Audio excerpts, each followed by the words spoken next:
Hello students, today we will be continuing with the chapter of e banking. So e banking में सबसे पहले तो हम लोग यहाँ पर अलग अलग टेक्निक्स कर रहे थे। हमने यहाँ पर नेक्स्ट टेक्निक करनी थी telephone banking. Telephone banking basically एक ऐसी टेक्निक होती है जिसके अंदर हम यहाँ पर IVR मेथड यूज़ कर अपने बैंक के यूजुअली टोल फ्री नंबर्स के पे कॉल करते हैं और वहाँ से जाकर बैंकिंग की सर्विसेज अवेल करते हैं। सबसे पहले तो यहाँ पर हम किसी भी टोल फ्री नंबर पर जाके कॉल करेंगे। उसके बाद जाकर यूजुअली जो हमारे कस्टमर केयर एग्जेक्टिव्स होते हैं वो यहाँ पर हमारी इस कॉल को जाकर लेते हैं और उसके बाद हमें सबसे पहले तो ऑथेंटिकेट करते हैं। ये देखते हैं कि एक ओरिजिनल कस्टमर कॉल कर रहा है कि नहीं। यूजुअली आपके बैंक अकाउंट नंबर्स वगैरह पूछ के किया जाता है। इसके बाद जितने भी हमारे अलग अलग हमारी ट्रांजैक्शंस हैं या फिर इवन हमें अगर बैलेंस इंक्वायरी करनी होती है वो हम यहाँ पर अलग अलग क्लिक्स के थ्रू कर सकते हैं। आपको अलग अलग यहाँ पर नंबर्स के थ्रू रीडायरेक्ट किया जाता है अलग अलग सर्विसेज के ऊपर। वहाँ से आप जाकर इन सर्विसेज को अवेल कर सकते हो। बट एक चीज़ यहाँ पर डिफरेंट है, वो ये है कि आप यहाँ पर फ़ोन्स का यूज़ करते हो, कॉल्स का यूज़ कर सकते हो। अब यहाँ पे आप अपने लैंडलाइन से भी कॉल कर सकते हो, मोबाइल से भी कर सकते हो। इसके अलावा यहाँ पे जितनी भी हमारा टेली बैंकिंग है उसका यहाँ पर अलग अलग टाइप की सर्विसेज प्रोवाइड होती हैं। जैसे कि यहाँ पर बैलेंस की इंक्वायरी कर सकते हैं, इंटर अकाउंट ट्रांसफ़र्स कर सकते हैं। इसके अलावा बिल पेमेंट्स कर सकते हैं। नेक्स्ट आती है इसकी एडवांटेजेस। सबसे पहली एडवांटेज ये है कि आप यहाँ पर अपने अकाउंट और उससे रिलेटेड कार्ड्स वगैरह की जानकारी ले सकते हैं ईजीली। नेक्स्ट आता है कि यहाँ पर बहुत ज़्यादा अमाउंट की ट्रांजैक्शंस, बहुत ज़्यादा नंबर ऑफ़ ट्रांजैक्शंस आप कर सकते हैं। इसके अलावा आप यहाँ पर फ़ंड ट्रांसफ़र्स भी कर सकते हैं बहुत छोटी ड्यूरेशन के अंदर ही। नेक्स्ट आता है यहाँ पर आपकी जो अनऑथराइज्ड एक्सेस है उसको आप यूजुअली प्रिवेंट कर सकते हो। कैसे? बिकॉज यहाँ पर आपकी पूरी ऑथेंटिकेशन होती है टेली बैंकिंग स्टार्ट करने से पहले। नेक्स्ट आता है बहुत कॉमन टॉपिक जिसे हम कहते हैं यहाँ पर electronic fund transfer. Electronic fund transfer जो है वो बेसिकली एक बैंक अकाउंट से दूसरे बैंक अकाउंट में इलेक्ट्रॉनिकली पैसे ट्रांसफ़र करने को हम कहते हैं। ये यूजुअली होता है हमारा EDI के थ्रू, यानी कि इलेक्ट्रॉनिक डेटा इंटरचेंज के थ्रू। और यहाँ पे जो हमारा डेटा है वो बहुत ज़्यादा क्विकली ट्रांसफ़र हो जाता है। जो ट्रेडिशनल बैंकिंग होती थी उसके अंदर जो मनी ट्रांसफ़र्स होते थे वो यहाँ पर 10 से 15 दिन की सेटलमेंट के साथ आते थे। यहाँ पे हमारा जो सेटलमेंट है वो हार्डली यहाँ पर कुछ घंटों के अंदर हो जाता है। इवन रियल टाइम सेटलमेंट्स भी यहाँ पर पॉसिबल होती है। नेक्स्ट चीज़ आती है कि ये जो EFT है इसके अलग अलग टाइप्स के होते हैं। बहुत सारे टाइप्स होते हैं। स्विफ्ट है, IMPS है, RTGS है, नेफ्ट है। ये सब यहाँ पर अलग अलग टाइप्स हैं इलेक्ट्रॉनिक फ़ंड ट्रांसफ़र के। इन सब की अलग अलग वेरिंग स्पीड होती है, अलग अलग प्रोसेसिंग टाइम होता है, प्रोसेसिंग का मेथड अलग होता है। बट काम सबने यही करना है कि ये यहाँ पर इलेक्ट्रॉनिकली फ़ंड्स ट्रांसफ़र करते हैं एक बैंक अकाउंट से दूसरे बैंक अकाउंट में। नेक्स्ट आती है इसकी एडवांटेजेस। सबसे पहली एडवांटेज आती है कि यहाँ पर हमारा जो एक बैंक से दूसरे बैंक अकाउंट में जाके फ़ंड ट्रांसफ़र है वो बहुत ज़्यादा क्विक हो जाता है। प्लस यहाँ पे पेमेंट्स भी बहुत ज़्यादा प्रॉम्प्ट होती है। इसके अलावा यहाँ पर हमारे जो EFT है उसके अंदर जो एरर्स हैं या फिर फ्रॉड्स काफ़ी कम होते हैं। क्यों होते हैं? क्योंकि यहाँ पर कस्टमर अपने आप ही सारी डिटेल्स वगैरह एंटर करता है। प्लस यहाँ पे ट्रांजैक्शंस OTP वगैरह के थ्रू यहाँ पर सिक्योर्ड होती हैं। OTP के साथ और भी अलग अलग टाइप के पासवर्ड होते हैं, ट्रांजैक्शन पासवर्ड और जनरल पासवर्ड्स वगैरह वगैरह। नेक्स्ट आता है यहाँ पर EFT के थ्रू हम लोग यहाँ पर लोन की रीपेमेंट कर सकते हैं या फिर हमारी कोई बिल्स हैं, रेगुलर बिल्स जो हैं वो चीज़ भी यहाँ पर हम उसके बिल्स की पेमेंट कर सकते हैं। नेक्स्ट आता है हमारे पास अगला टॉपिक, दैट इज़ E-चेक या फिर इलेक्ट्रॉनिक चेक। E-चेक का मतलब ये है कि आपका चेक तो है बट उसको आप लिखेंगे भी, प्लस उसकी जो प्रोसेसिंग है वो सारी की सारी चीज़ें ऑनलाइन है। यानी कि चेक लिखा भी ऑनलाइन ही जाता है प्लस उसकी प्रोसेसिंग भी ऑनलाइन है। अब यहाँ पे हमारा जो पेपर वर्क है वो मिनिमम होता है। यहाँ पर जितने भी हमारे पेपर चेक्स हैं उसको डिस्पोज ऑफ करने का ये एक तरीका था। ये एक बहुत इंपॉर्टेंट फैसिलिटी है जिसमें सबसे पहले तो सिक्योरिटी बहुत है क्योंकि आप सारा काम ऑनलाइन कर रहे हो। प्लस यहाँ पर जो कॉस्ट है वो भी काफ़ी ज़्यादा कम हो जाती है। अब यहाँ पर इसका पर्पस यही है कि आप यहाँ पे ऑनलाइन पेमेंट्स कर सकते हो इजीली। और यहाँ पे जो E-चेक की प्रेजेंटेशन है वो यहाँ पर ऑनलाइन ही तरीके से हो सकती है। बैंक से आपकी डिटेल्स यहाँ पर जाके ऑथेंटिकेट करवाई जा सकती हैं। डिटेल्स करेक्ट पाई गई तो आपके अकाउंट में इसका बैलेंस क्रेडिट हो जाएगा। नेक्स्ट आती है इसके एडवांटेजेस। सबसे पहले तो इसकी कॉस्ट काफ़ी कम होती है, सिक्योरिटी ज़्यादा होती है क्योंकि सारा आप चेक राइट भी ऑनलाइन ही करते हैं। इसके अलावा ऑनलाइन पेमेंट्स इससे हो सकती हैं, पेपर चेक्स की डिमांड यहाँ पे जाकर कम हो सकती है, डिस्क्रिपेंसीज कम होती है। इसके अलावा यहाँ पर पेमेंट भी इमीडिएटली हो जाती है, अदरवाइज़ चेक्स क्लियर करने में थोड़ा बहुत टाइम लगता है। नेक्स्ट आता है इम्पॉर्टेंट्स या फिर benefits and advantages of e banking. हाँ जी, अब ई बैंकिंग के कुछ एडवांटेजेस हैं। सबसे पहले तो हमारे कस्टमर्स को बेनिफिट्स हैं।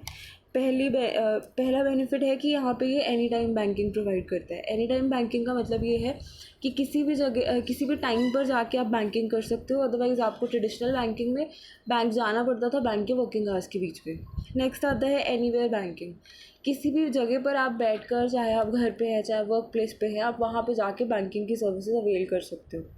नेक्स्ट आता है क्विक सर्विस। यहाँ पर हमारा जो बैंक है वो बहुत ज़्यादा क्विकली यहाँ पर अपने सर्विसेज अपने कस्टमर्स को प्रोवाइड करवाता है। अदरवाइज़ आपको क्या है, क्यू में खड़े रहना पड़ेगा, आपका टाइम वेस्ट होगा, बैंक जाना पड़ेगा, वो सारी चीज़ों में आपका यहाँ क्विकनेस चली जाती है। नेक्स्ट आता है ऑनलाइन शॉपिंग। यहाँ पर ऑनलाइन शॉपिंग में ई बैंकिंग ज़्यादा यूज़ होती है, इंस्टेड कि हम यहाँ पर कैश ऑन डिलीवरी करवाएं या जो भी करवाएं, उससे हमें डिस्काउंट्स भी कम मिलते हैं। नेक्स्ट आता है saving in time. Of course ये टाइम सेविंग है क्योंकि यहाँ पर हमारा जो हमें बैंक जाने की ज़रूरत नहीं है और यहाँ पे क्यूज़ में भी लगने की ज़रूरत नहीं है। नेक्स्ट आता है कस्टमर सेटिस्फैक्शन। कस्टमर को आप इजीली सेटिस्फाई कर सकते हो, कैश यहाँ आप कस्टमर्स को कैरी करने की ज़रूरत नहीं है। नेक्स्ट आता है बैंक्स को अलग अलग बेनिफिट्स हो रहे हैं इससे। पहला बेनिफिट आता है कि इट मिनिमाइजेस कॉस्ट। यहाँ पर कॉस्ट काफ़ी ज़्यादा कम हो जाती है। कॉस्ट कैसे कम है, यहाँ पे आपको बैंक को उतने ज़्यादा एम्प्लॉयज़ रखने की ज़रूरत नहीं है, उतने ज़्यादा इंफ्रास्ट्रक्चर या फिर उतनी ज़्यादा ब्रांचेस ओपन करने की ज़रूरत नहीं है। इसके अलावा यहाँ पे ग्लोबल कवरेज आपको मिलती है। ग्लोबल कवरेज आप किसी भी जगह पे जाकर किसी भी जगह के कस्टमर्स को बैंकिंग सर्विसेज प्रोवाइड करवा सकते हैं। इसके बाद आता है हमारे पास सेंट्रल डेटाबेस। आपको अगर अपना सेंट्रल डेटाबेस को इजीली अपडेट करना है तो आप यहाँ पर हमारे जितने भी बैंक्स हैं वो ऑनलाइन अगर काम करेंगे तो ज़्यादा बेटर रहेगा। ऑनलाइन आपका का सारा काम इजीली अपडेट हो जाएगा, क्विकली अपडेट होगा। नेक्स्ट आता है कस्टमर बैंक रिलेशनशिप। कस्टमर और बैंक का रिलेशनशिप आप इजीली मेंटेन कर सकते हो, कस्टमर को सेटिस्फाई कर सकते हो, उसकी ग्रीवेंसेस क्विकली हैंडल कर सकते हो। जैसे आजकल ऑम्बड्समैन वगैरह की स्कीम चल रही है, तो उसमें क्या है, आप बैंक्स को कंप्लेंट कर सकते हो। इवन बैंक्स की भी कंप्लेंट आप आगे जाकर ऑम्बड्समैन को कर सकते हो। नेक्स्ट आता है रिड्यूसेस पेपर वर्क। बैंक का पेपर वर्क कम हो जाता है, सब काम ऑनलाइन है बिकॉज। नेक्स्ट आता है मिनिमाइजेस फ्रॉड्स। ऑफकोर्स फ्रॉड्स बहुत ज़्यादा कम होते हैं क्योंकि यहाँ पर बैंक्स अपनी जितनी भी रिकॉन्सिलेशंस हैं अकाउंट्स की वो यहाँ पर ऑनलाइन करते हैं, तो उसमें फ्रॉड्स के चांसेस कम है। नेक्स्ट आती है हाई प्रोडक्टिविटी। बैंक्स की प्रोडक्टिविटी बढ़ जाती है क्योंकि वो यूजलेस काम, पेपर वर्क एक्स्ट्रा वगैरह जो होता है, ट्रांजैक्शन कॉस्ट वगैरह जो है वो ख़त्म कर देता है। नेक्स्ट आता है एडवर्टाइजिंग टूल। ऑनलाइन अगर आप यहाँ पर अपनी वेबसाइट वगैरह बनाते हो तो उसको आप एज एडवर्टीजमेंट मीडियम भी यूज़ कर सकते हो। वहाँ पे आप सर्विसेज भी प्रोवाइड करोगे अपने कस्टमर्स को, प्लस यहाँ पे एड्स भी देते रहोगे साइड बाय साइड। नेक्स्ट आता है बेनिफिट्स टू गवर्नमेंट। यहाँ पे गवर्नमेंट को सबसे पहला बेनिफिट यही है कि ई बैंकिंग जो है वो ग्लोबल मार्केट तक पहुँच जाती है, हम बाहर के बैंक्स को भी एक्सेस कर सकते हैं। इसके अलावा यहाँ पर हमारी कैशलेस बैंकिंग हो गई है, हमें कैश कैरी करने की रिक्वायरमेंट कम पड़ती है। इसके बाद यहाँ पर ट्रांसपेरेंसी बहुत ज़्यादा बढ़ गई है क्योंकि सब ट्रांजैक्शंस ऑनलाइन है, तो ऑब्वियसली वो यहाँ पर बैंक्स के सेंट्रल डेटाबेस में जाकर इजीली क्विकली फिट हो जाएंगी। नेक्स्ट आती है बेनिफिट्स टू मर्चेंट्स और ट्रेडर्स। यहाँ पर ट्रेडर्स को भी बहुत सारे बेनिफिट है। सबसे पहले तो यहाँ पर रिस्क नहीं है क्योंकि यहाँ पे कैश कैरी करने की या फिर कैश मेंटेन करने की रिक्वायरमेंट नहीं है। नेक्स्ट आती है यहाँ पर सेटलमेंट इंस्टेंट है। यहाँ पर हमारी जो सेटलमेंट है ट्रांजैक्शंस की वो यूजुअली एक दिन के अंदर हो जाती है, अदरवाइज़ कुछ आवर्स के अंदर हो जाती है। ट्रेडिशनल बैंकिंग में यही सारी सेटलमेंट बहुत टाइम के बाद होती थी।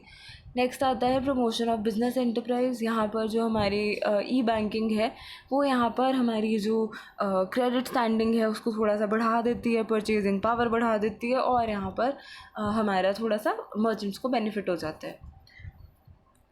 इसके बाद हमारे पास आता है future prospects of internet banking in India. अब इंटरनेट बैंकिंग के इंडिया में क्या क्या फ्यूचर प्रॉस्पेक्ट्स हैं। ऑफ कोर्स यहाँ पर एक रिपोर्ट आई थी 2001 में, ऑल्दो ये रिपोर्ट काफ़ी पुरानी है बट इसके यहाँ पर बहुत सिग्निफिकेंट इसने रिकमेंडेशंस और यहाँ पर डेटा एनालिसिस किया था। सबसे पहले तो इन्होंने ये कहा था कि इंटरनेट यूज़र्स जो है वो उस टाइम पे 9 लाख था, बट 2003 तक यानी कि 2 इयर्स के अंदर अंदर ही यहाँ पर इंटरनेट बैंकिंग को यूज़ करने वाले यूज़र्स 90 लाख के आसपास हो जाते हैं। और यहाँ पे हमारी जो इंटरनेट बैंकिंग सर्विसेज हैं उनकी भी टाइप्स अलग अलग धीरे धीरे इन्होंने कहा था कि हमारी बदलेंगी, नए नए टाइप की इंटरनेट बैंकिंग सर्विसेज आएंगी। इसके अलावा यहाँ पे इंडिया में जो ई बैंकिंग है उसका स्टेटस जो है वो 2 अलग अलग टाइप से हम स्टडी कर सकते हैं। एक तो प्रेजेंट स्टेटस, दूसरा हम इसका फ्यूचर देख सकते हैं। जो ई बैंकिंग है वो इंडिया में सबसे पहले तो उसके प्रेजेंट स्टेटस देखें तो यहाँ पे उसमें बहुत ज़्यादा चेंजेस आए हैं। पहले जो हमारी बैंकिंग इंडस्ट्री थी उसमें मेजर डेवलपमेंट आई थी इंफॉर्मेशन टेक्नोलॉजी के फॉर्म में, जब बैंक्स में कंप्यूटराइजेशन हुई थी, टेक्नोलॉजी आई, धीरे धीरे बैंक्स में कंपटीशन बढ़ा, प्राइवेट सेक्टर बैंक्स आए, हमारे फॉरेन बैंक्स आए। इसके अलावा यहाँ पर हमारी धीरे धीरे ऑटोमेशन हुई, बट ऑटोमेशन हम यहाँ पर कंप्लीट ऑटोमेशन लाने की कोशिश कर रहे हैं और यहाँ पर उसे कम्प्लीटली कंप्यूटराइज कर रहे हैं। और तो कुछ रूरल बैंक्स हैं, कुछ रीजनल रूरल बैंक्स हैं, वहाँ पर ये सारी कंप्यूटराइजेशन उतनी अच्छी लेवल पे नहीं हुई है, 100% नहीं है, बट स्टिल यहाँ पर हमारे जो पब्लिक सेक्टर बैंक्स हैं वहाँ पे कंप्यूटराइजेशन सिग्निफिकेंटली प्रोग्रेस कर चुकी है। इसके बाद यहाँ पे धीरे धीरे बहुत सारे रिफॉर्म्स आते हैं। रिफॉर्म्स बेसिकली 1990s की स्टार्ट में आने स्टार्ट हुए थे, जैसे कि लिबरलाइजेशन, ग्लोबलाइजेशन और प्राइवेटाइजेशन। ये सारी चीज़ों का बैंक पे भी असर पड़ा था। बैंक्स का जो मोड ऑफ वर्किंग था, जो ऑर्गेनाइजेशन स्ट्रक्चर था, वो चेंज होना शुरू हुआ। बैंक्स ने अलग अलग टाइप की सर्विसेज प्रोवाइड करनी स्टार्ट करी, जैसे tele banking, mobile banking, internet banking वगैरह वगैरह। इसके अलावा यहाँ पे हमारी जो बैंकिंग है उसको स्टडी करने के लिए 1980s में जाकर 2 अलग अलग कमेटीज़ बनाई गई थी, एक ही चेयरमैन की चेयरमैनशिप पे, जिनका नाम था सी रंगराजन। ये आरबीआई के हमारे फॉर्मर गवर्नर थे। अब यहाँ पे इन्होंने यहाँ पे बहुत सारी रिकमेंडेशंस दी थी, प्लस एक रिकमेंडेशन इनकी ये थी कि हमारे बैंक्स के अंदर बहुत ज़्यादा कंप्यूटराइजेशन होनी चाहिए। इससे हमारी जो कस्टमर सर्विसेज है वो इम्प्रूव होंगी और हमारा कस्टमर बेस भी इम्प्रूव होगा। प्लस इन्होंने यहाँ पर ब्रांच को ऑटोमेट करने के लिए 2 अलग अलग मॉडल्स प्रोवाइड किए थे। हाँ जी, नेक्स्ट आता है कि यहाँ पर लिमिटेशंस क्या हैं ई बैंकिंग की। अब ई बैंकिंग जो है वो बहुत ज़्यादा बेनिफिशियल है, बट यहाँ पे सबसे कुछ प्रॉब्लम्स भी आ रही हैं। सबसे पहली प्रॉब्लम ये आती है कि बैंकिंग सिस्टम जो है इंडिया का वो बहुत ज़्यादा अभी रेडी नहीं है। क्यों नहीं है? क्योंकि इंडिया में इंफ्रास्ट्रक्चर बहुत अच्छा नहीं है, ऑनलाइन इंफ्रास्ट्रक्चर बहुत अच्छा नहीं है, इंटरनेट की फैसिलिटीज़ बहुत अच्छी नहीं है, प्लस लोग भी बहुत ज़्यादा टेक सेवी नहीं है।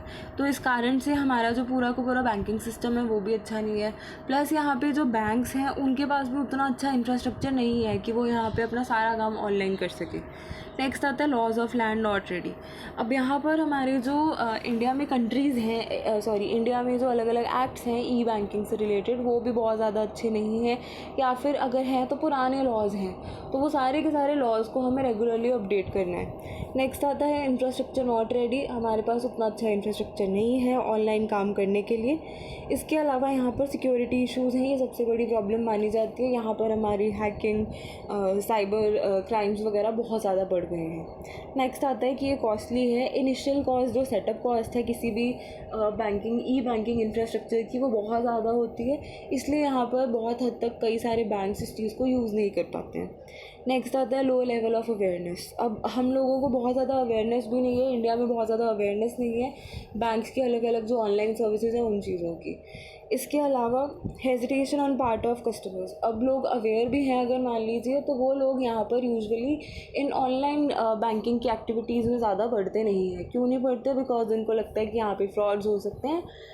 नेक्स्ट आता है यहाँ पर lack of initiative. Banking sector जो है वो भी यहाँ पर बहुत ज़्यादा इनिशिएट नहीं कर रहा है ई बैंकिंग को प्रमोट करने के लिए। वो भी यहाँ पर ट्रेडिशनल बैंकिंग में ही थोड़ा बहुत ज़्यादा बिलीव करते हैं। नेक्स्ट आता है insignificant role of the government. Governments भी यूजुअली बहुत ज़्यादा ई बैंकिंग को बढ़ावा नहीं देती है। नेक्स्ट आती है factors for a bright future. अगर हमें इंडिया में ई बैंकिंग को बहुत अच्छा यहाँ पर शेप देनी है तो उसके लिए यहाँ पे सबसे पहले तो हमें कुछ अलग अलग फैक्टर्स को कंसिडर करना पड़ेगा। सबसे पहले तो हमें बैंकिंग में ज़्यादा अच्छे स्टैंडर्ड्स ऑफ ऑपरेशन हमें फॉर्मुलेट करने पड़ेंगे। इसके अलावा यहाँ पे कंपटीशन थोड़ा सा बढ़ाना पड़ेगा। नेक्स्ट आता है कि यहाँ पे हमें ट्रांसपेरेंसी बढ़ानी है, कंज्यूमर्स में अवेयरनेस बढ़ानी है, इसके अलावा इंटरनेट की फैसिलिटीज़ भी बढ़ानी है। इस तरीके से हमारी ई बैंकिंग इंडिया में ज़्यादा अच्छे से डेवलप कर पाएगी। सो ये हमारा आज का टॉपिक है। This was it for today. Thank you.